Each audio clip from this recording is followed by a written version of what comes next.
Ailleurs, d'abord, c'est un très beau mot. C'est un joli mot qui nous emmène dans la pluralité des mondes, des langues, des manières de penser, des manières de comprendre, des manières de soigner. Alors ailleurs, d'abord, effectivement, l'idée qu'on vient d'ailleurs, c'est-à-dire que l'on est né dans une autre terre, dans une autre langue, dans un autre lieu, avec d'autres sensations, d'autres perceptions. Donc cette notion d'être né ailleurs et de venir ici, et puis ici d'être accueilli plus ou moins bien, puis ensuite d'avoir des enfants, ou de faire sa vie, ou d'écrire une histoire, ou de construire une maison, peu importe ce qu'on peut faire ici.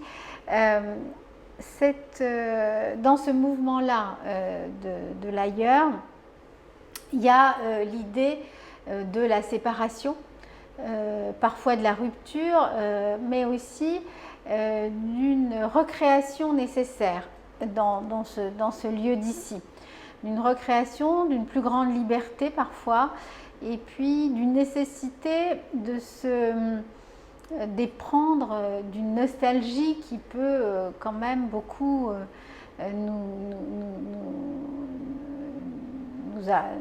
attacher vers le monde, nous tourner notre regard vers ce monde initial. Et donc l'idée, c'est au fond pour les migrants et après pour leurs enfants, pour les migrants qui viennent d'ailleurs, de trouver les modalités de créativité du métissage pour pouvoir être à la fois d'ailleurs et d'ici. Et c'est ce qui se passera pour leurs enfants. Alors ça, c'est on va dire le premier fil de l'ailleurs. Mais il y a aussi cette notion donc d'un ailleurs possible pour chacun d'entre nous. Et là, ce n'est pas seulement pour les migrants. On peut être, selon la belle expression de Kristeva, étranger à nous-mêmes. L'inconscient est un ailleurs. C'est vraiment cette notion de qu'est-ce qu'on fait avec ces différents ailleurs, ces différentes étrangetés, ces différences. Et alors, je trouve que le mot ailleurs, à ce moment-là, il va être associé à la notion d'altérité. On va de l'ailleurs à l'altérité, ces altérités qui sont multiples, qui peuvent être des altérités culturelles, des altérités linguistiques, mais aussi des altérités psychologiques. Parfois, lorsqu'on est une femme, on est ailleurs par rapport aux hommes. Lorsqu'on a un enfant, on est dans ou un bébé en extraterritorialité. Et donc, l'ailleurs, c'est peut-être... et donc dans sa filiation avec la diversité et l'altérité, donc c'est d'être garant d'une certaine liberté humaine et d'être, lorsqu'on est dans un endroit, qui est d'autres possibles. Ça peut être justement ses origines, mais ça peut être aussi des endroits que je vais investir, que je vais inventer, que je vais imaginer. Je crois que ça, cette notion-là, d'ailleurs, on pourrait dire ontologique, il est extrêmement important pour le fonctionnement de l'humain et pour la liberté de l'humain. Ceci dit, des ailleurs, il y en a aussi plein d'autres. Pour moi, les rêves sont des ailleurs. Certaines des productions, de temps en temps, je vois des patients qui, pour sortir d'une souffrance, inventent comme ça des liens, des univers. C'est très créatif et c'est un ailleurs au sens où c'est quelque chose qu'ils ont dû inventer pour pouvoir exister. Après une rupture, après un trauma, après une migration, après un accouchement qui se passe mal, après plein de choses qui peuvent comme ça nous arrêter. Donc c'est cette notion-là qui prend diverses formes.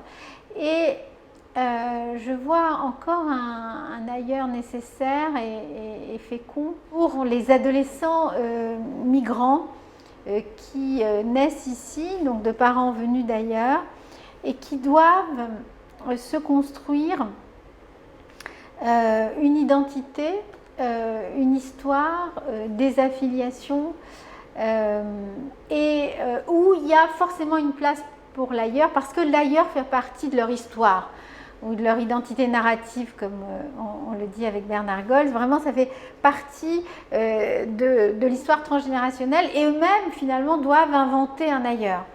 Et parfois, ils partent dans un troisième pays, parfois, ils investissent une troisième langue, ou parfois, ils investissent quelque chose de l'ordre de la création, mais qui les met dans un ailleurs total, dans une métamorphose et dans un ailleurs par rapport au monde de leurs parents. Et cet ailleurs-là me semble là aussi être une condition de construction, mais aussi c'est sans doute pour moi une marque de modernité en fait, parce que dans la modernité cosmopolite qui est la nôtre, de l'Europe mais du monde, il est important que l'on puisse se constituer des affiliations complexes, qu'on puisse circuler entre les langues, inventer des ailleurs et rêver au fond à ces ailleurs. Et c'est pour les adolescents, c'est très important cette idéalité-là, donc d'une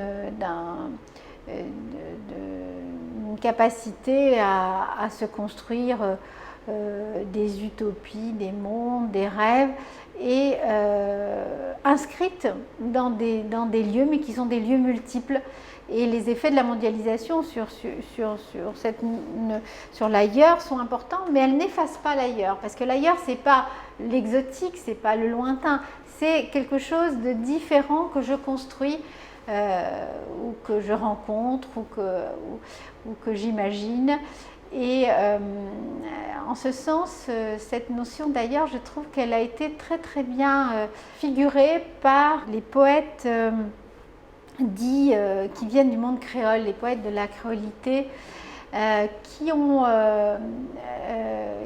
insisté sur la nécessité dans notre monde mondialisé de construire des imaginaires polyglottes et des imaginaires polysémantiques,